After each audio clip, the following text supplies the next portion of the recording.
Namaste. Look at the fan spinning in your room.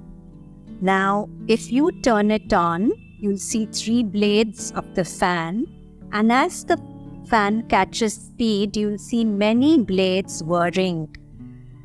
Now, if I were to increase the speed of the fan to maybe 10,000 times its maximum speed, the 3 blades thing would appear to be a solid white disc. It would have the illusion of solidity when it's just an object moving at very high speed. Our bodies are not very different from the fan.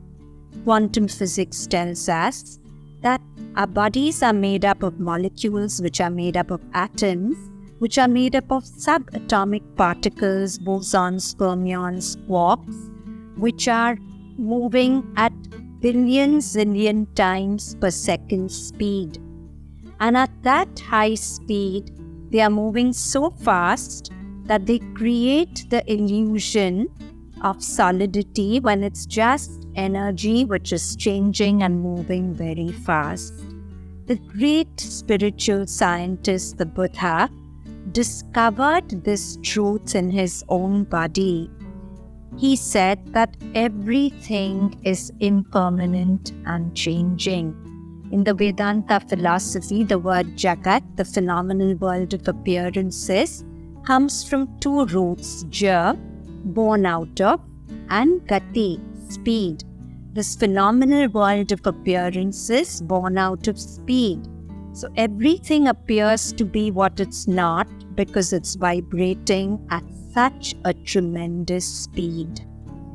So this brings us to the pillar of Buddhism, anicca, impermanence. The Buddha said, all suffering comes from mistaking the impermanent to be permanent. A practicing Buddhist, Paul Fleischman, says, to be human is to suffer. To be fully human is to suffer consciously. Change is invisible. Reality is elusive.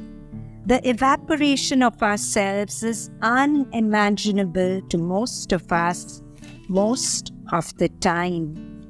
And yet, it's the truth that everything changes. You never step into the same river twice. So, if I've had a wonderful meeting with a person A, it's very pleasant and I get attached to the pleasant, and I expect that pleasant to continue next time we meet, and he should pay me the same kind of attention, make me feel special again. It's not going to happen because you never step into the same river twice, you never meet the same person again. By the time you meet the person the next time, the person's body has changed millions and zillions of times. The person's mind has changed. Everything has changed. So we often get jealous when we are stuck on wanting a pleasant treatment we received from somebody once, and we want to be the recipients of that pleasant treatment again and again and exclusively. But if I recognize that everything, including relationships, change, then I'll allow for change, be more accepting of change, and not get tied up into knots of jealousy and possessiveness when change stares me in the face. Paul Fleischman again says, people who have vibrated deeply in anicca or impermanence know that every pocket sooner or later gets a hole. Since nothing can be kept, it might as well be shared.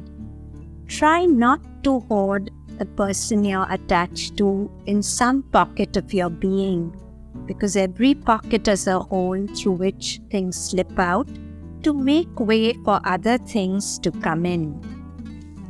And if you let the person go, the person will come to you on his own terms happily. Understand that no person can belong to you. Every individual belongs to the universe as a whole, and allow it to be so. Namaste.